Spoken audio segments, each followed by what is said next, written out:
Last year, I made a TikTok that was then made into a Super Carlin Brothers video, and for some reason, I've never talked about it. Last January, shortly after I started this TikTok account, I made a video proposing an outlandish fan theory that Bruno from Encanto was the father of Alberto from Luca. The entire video was very tongue-in-cheek, and it ends with, honestly, I think the only thing that takes merit away from my theory is that it's stupid.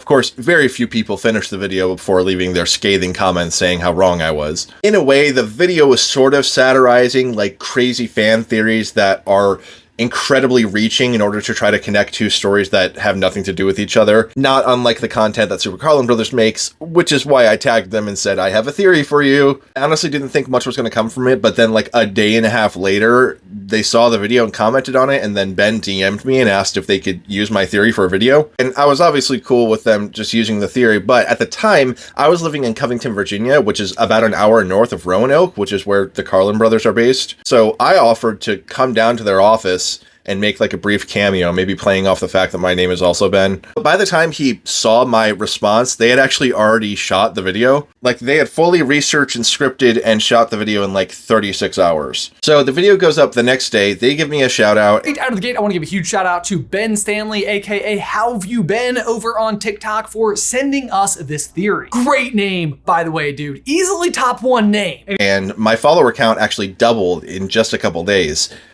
It went from 75 to 150. Now, when I was DMing Ben, I did ask him like how much of their comments are people saying how stupid their theory is. And he said that the comments on YouTube were generally more positive because they had built an audience. But then like all of the comments on their video of my theory were also super negative. Some of them were like, I usually get behind everything you guys say, but I can't get behind this one. So many people were upset about it. It was a silly theory to begin with. I'm not offended that people didn't like it. Now look, am I bitter about the fact that my silly little theory got turned into a monetized video that also ended up being one of their most viewed videos from last year, and they slapped a stamps.com ad on it, and all I got in return was a measly little shout out? No, not at all. Ben had just gotten off paternity leave, and Encanto was really hot at the time, so they were probably scrambling to make Encanto-related content, and I'm sure my theory ended up being a godsend for Ben, and I'm happy that I got to help out in that way. I've been a fan of the Carlin Brothers for, like, I don't know, 6 or 7 years now, so it was pretty cool to get a shout out and to actually talk to them directly. I did make a video about 6 months later after Ms. Marvel premiered to try to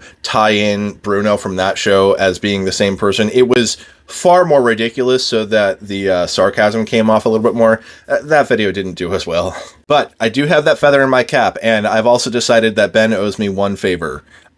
We didn't agree on this. I kind of just now decided that, so if you ever want to promote any of my artwork, feel free, guys.